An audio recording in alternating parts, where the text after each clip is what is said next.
I don't know why I thought it was smart to wear a jacket in the middle of summertime. I'm in short sleeves and I am sweating. It is really, really hot. You must be melting. But yeah, I thought that this jacket was going to look good on camera, but underneath, it's a whole disaster area. There's a pool. We can go swimming now. Yeah. I have hot crotch.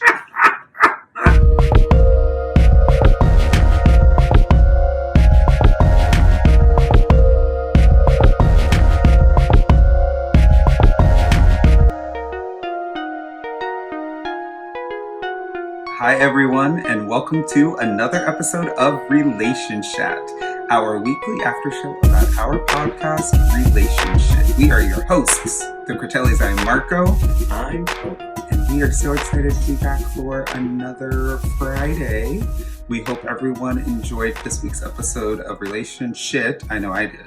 It was probably one of my favorite episodes. It was really awesome. It was absolutely incredible, and I think that it's probably the highlight of like this entire experience as hosts of a podcast. We interviewed Britt East, author of A Gay Man's Guide to Life, well done. Which was so good, and we just absolutely loved the book. We loved Britt. We had such an awesome time with him. Amazing author, amazing man, just amazing.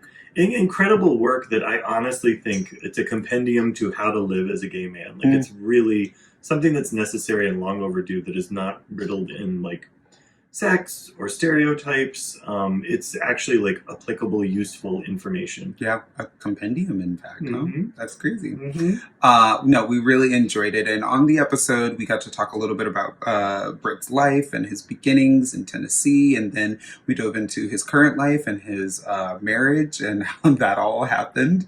And then in addition to that, we got to talk a little bit more about the book. And Tony and I picked a couple of excerpts from chapters that we got to read that we really enjoyed and wanted to gather some more of Britt's thoughts on. But today what we're going to do is we're going to talk about chapter 8, which is sex.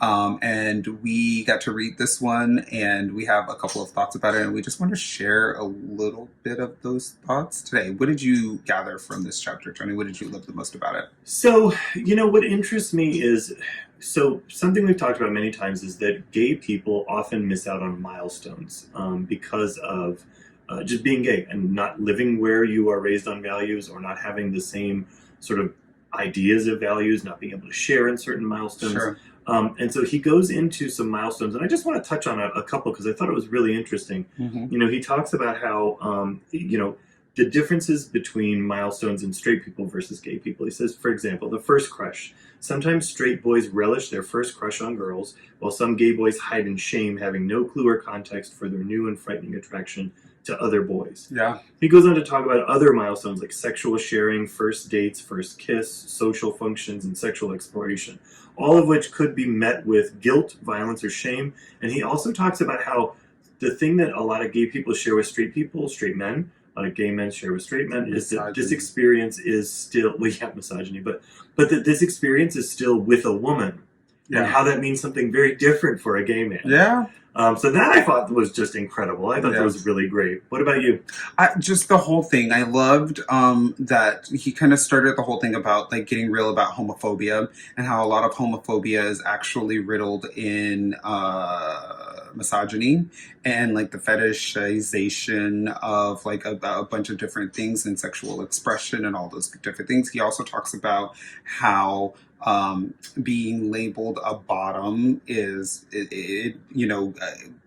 because it's all rooted in misogyny, like being a bottom means that you're like the less manly person in the relationship and things of that nature, and how we have to get over that. He also talked a lot about how all of our, a lot of us are really fucked up about sex in general. Like we're all just really fucked up about, because we're either really over sexualized or we're still feeling a ton of shame based on religion. And how we're sexually anorexic, which I thought was a great term. Yeah. I thought that was like incredible, and I just loved the way it was written. Is there anything else that you like absolutely? I just want to read. So there's some other great things about, like you said, the fear of intimacy and internalized homophobia. There's a whole paragraph that at the end of that section that I thought just moved me. But what I'd like to share with you all is when he talks about consent. So there's growing conversation around continuous and what is it? Not excited consent. Anyway, Yeah. so Okay. that right the idea that you continually say yes, I'm into this, and yes, I really want to do this, and I think he just summarizes it in a really wonderful way. He says, for most of us, there's nothing less sexy than feeling disregarded. Disregard inhibits intimacy, keeps us stuck in our comfort zones, and reduces us to mere roles. Empathy brings us closer together and creates space for us to be ourselves. It allows us to be seen, risks everything, and thus intensifies the thrill. In this setting, sex, empathy is not any one thing. It's the artful mixture of words and touch that communicates what we want, receives and respects our partner's needs, establishes ground rules, and sets the stage for escalating arousal.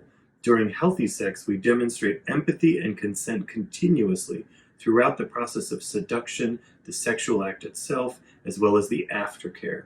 This continuity of experience over time builds trust, which allows us to deepen our pleasure and exploration without sacrificing our essence, health, or wellness. I love it. It's the best I've ever heard it put. Good. He's just such an amazing writer, and the way that he that was the word. Enthusiastic. The way anxious. The way that he writes is just so beautiful, and I'm just such a fan of him, and I just absolutely loved meeting him and getting to know a little bit more about him and getting to know a little bit more about this book and what it means to him and where he came from when he wrote this and how it kind of relates to a lot of his experiences. I just think he's great. So you all have to, absolutely must, go get Britt East's book, A Gay Man's Guide to Life.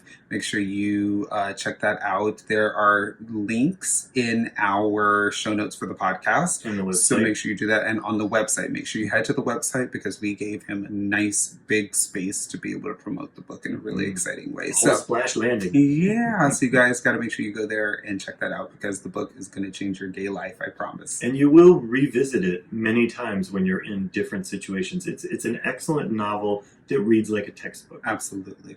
So that's going to do it for this week's episode of Relationshit. Thank you for watching as we've talked a little bit more about this week's topic from the podcast. Make sure you visit our website, podrelationshit.com, for more relationship content, information about the podcast, and a direct link to Britt's book.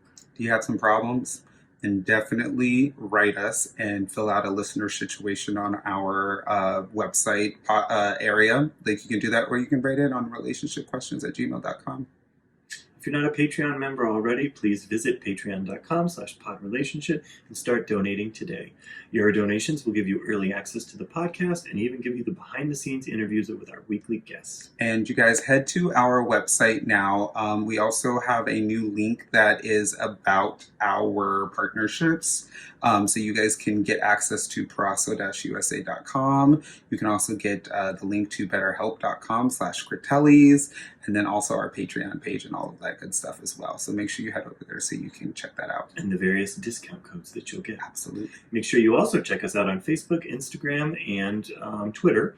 We are at PodRelationshit. Yes, and congratulations to the winners of this week's giveaway that we Lucky did. 3. Yeah, we did a really great partnership with CO Bigelow, so we want to thank them for partnering with us and giving us the opportunity to gift some amazing products to 3 lucky people. Yeah, it's like $100 worth of really good stuff, like quality care things and some hand sanitizer, which Absolutely. we all need. We all need this. We love you all, and we want to thank you, and we'll see you next week. Have a great week. Bye.